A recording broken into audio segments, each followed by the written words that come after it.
Hello and welcome to Reviews. As always, I'm Plume Noir and I have some bad news. As you can see on your screen, there is another comic book shop closing down. And unfortunately, this one's personal. You see, I've mentioned many times I have a couple of shops I go to.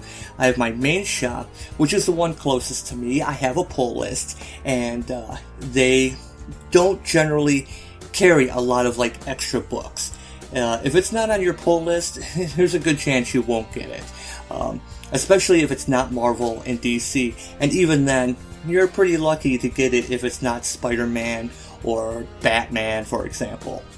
Now, my backup comic shop, a little bit farther away, I have a pull list there, but they generally tend to order a lot more stuff. And they tend to order more the, independents, the non-big two. And it's really nice. The owner is fantastic.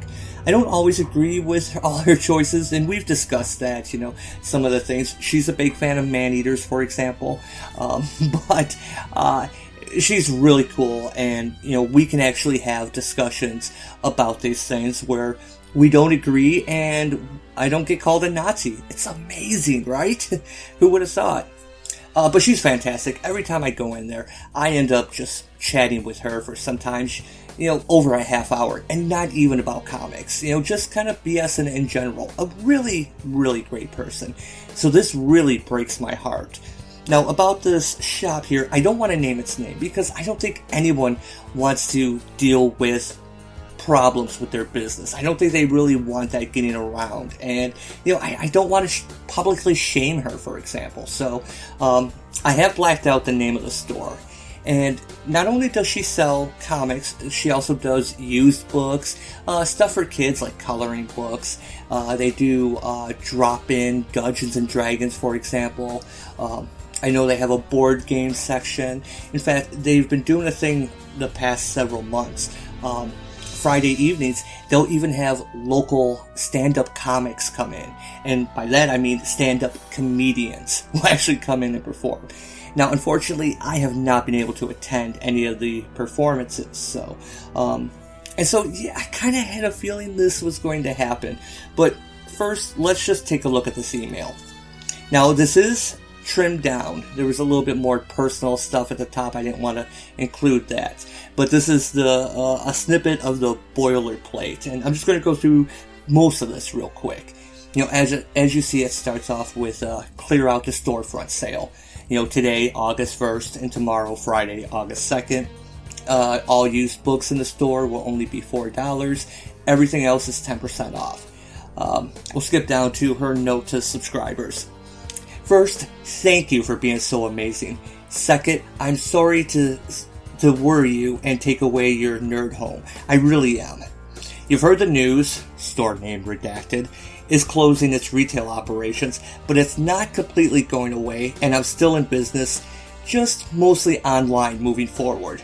As such, I've got some options for you awesome subscribers to mull over and let me know what you'd like to do. Without the retail storefront, there isn't a place for you to stop in and pick up your beloved books, so I'm offering you free monthly shipping delivery for staying a subscriber with me with a minimum of 6 titles per month. And you see, we'll go down here a little bit, and she says, so what do you need to do? Make sure you're using our online previews pull box. I'm going to skip the rest of this. I was actually going to go over this a little bit more, but I'm really, really saddened by this, but I kind of expected it for a few things. One, a few months ago, she went to an online method of doing pull lists, where you go ahead, you order, and if you pay in advance, you'll get more of a bonus, which is good. I can understand that, because I've heard of shop owners getting screwed over by customers that never pick up their pull lists, and it's really kind of sad, And secondly, I've been noticing the foot traffic has been slowing down in her store. It's actually not in a bad location, to be honest.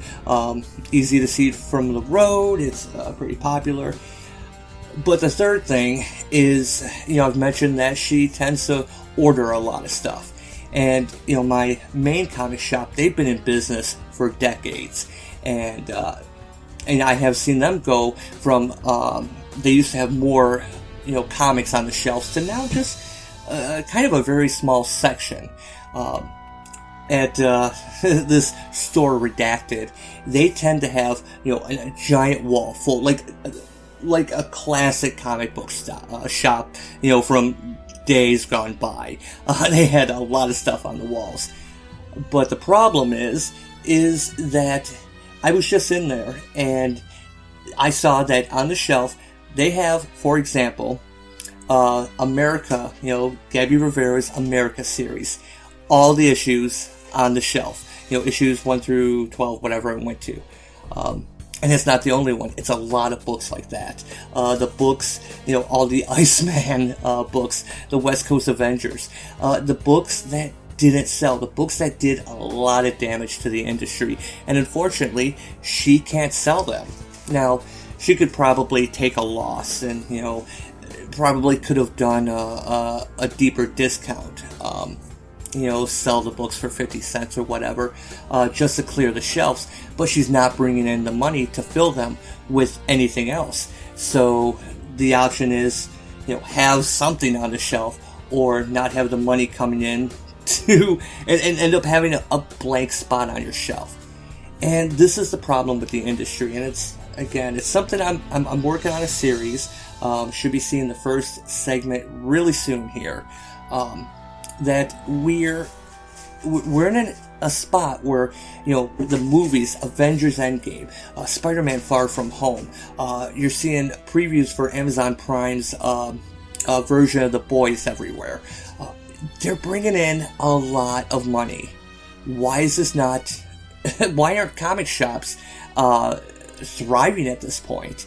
And like I said, I'm going to touch on that in a video series I'm working on. But this is just another example. The quality, and I've talked with her many times about things like this. And she's one of those people that, like I said, I know I've said it in previous videos. She and I have discussed man-eaters. She's a big fan of that. She does have a bunch of people that talk about it, but they never pick up the book. They never buy it, and that's what's going on with the industry when we talk about. Move the needle and the infection of the politics into the comics. You're getting this core group on Twitter who is like, yeah, that's great, but they don't buy the comics. And the normies, I guess you would say, they get, I don't want to say frightened off, but they just get run off of books. You see the way the creators treat them. You can't talk about, the storylines in the books without being called a literal Nazi if you disagree.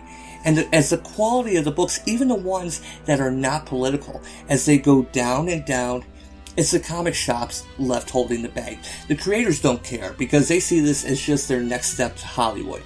Maybe they'll become a screenwriter, or maybe one of their storylines or one of their characters will be adapted into a movie or TV show, and they will get residuals.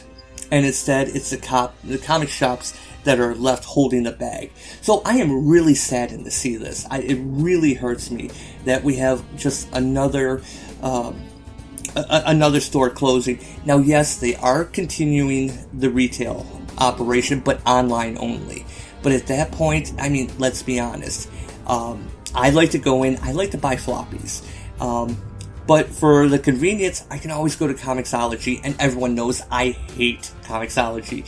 And the best part for me for going into her store is to flip through stuff and, see, what I didn't put on my pull list. And sometimes there's stuff that I've missed from previous weeks, and I can see it still on the shelf, and I've been known to pick up stuff that's, a few weeks old and check it out and have liked it. So, yeah, this is a major, it's just another one. It's another shop that's being killed in this industry, as this industry is dying. It is dying, and I really want to see it healthy. I want to see it saved, and I'm just not sure that's possible anymore. Not in the paradigm that is set up currently. And again, I'm working on a series. I'm going to talk about that. I'm going to throw out some ideas on how the industry can be saved. But unfortunately for now, press F. I know this is more personal. Even if I put the name of her shop up, you guys probably will have never heard of it, so it's not a big name, but it's another shop, and another shop that's closing down, and it's something the industry cannot afford. The industry cannot afford any shops closing down. What they need is more shops opening. But anyway, I had to share this bad news with you. I'm still processing it myself and figuring out what I'm going to do. If I'm going to flip to the retail only, have my books delivered, because that also kind of affects me, because, if you get a book, and you get it like a few weeks late, you miss that little window when you review it. And I always try and do my books the week they come out. Sometimes I get books, the day before Wednesday, but I still try and do a book, throughout the week. And no one's going to be interested if I'm getting a book, 2 or 3 weeks after it came out, right? So I guess I could pay the extra $5 to have it shipped, or, she's close enough. Maybe I don't know. We could figure something out. So anyway, I just had to share this bad news with you, because it really hurts me, and it should hurt everyone.